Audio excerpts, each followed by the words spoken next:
l'intégration d'une 5e personnalité à la commission centrale de la CEI au titre de l'opposition, l'octroi d'un poste de vice-président au PDCI dans le bureau de la commission centrale de la CEI et la recomposition des CEI locales, c'est ce qui ressort de la rencontre ayant réuni ce mercredi le gouvernement ivoirien, la commission paix et sécurité de la CEDEAO et les partis politiques de l'opposition.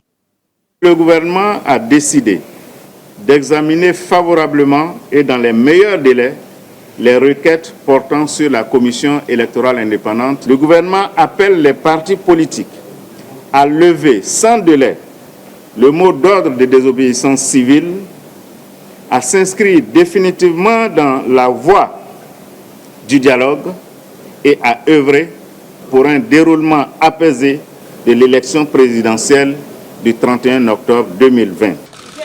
À cette rencontre étaient absents le PDCI et le FPI d'Afingessant, deux ténors de l'opposition qui continuent d'observer le mot d'ordre de désobéissance civile. Une désobéissance civile ayant engendré de violentes manifestations au cours de ces dernières semaines et occasionné des pertes en vies humaines, des blessés graves et des dégâts matériels.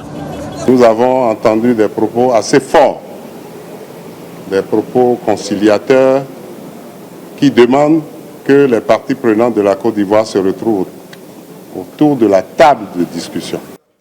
Sur proposition de la commission paix et sécurité de la CEDEAO, présidée par le général Francis Béhanzin, le gouvernement ivoirien s'est dit favorable à une rencontre entre le président de la République, Alassane Ouattara, et le président du PDCI, Henri Konan Bédié, en vue de la participation de l'opposition à la présidentielle du 31 octobre prochain.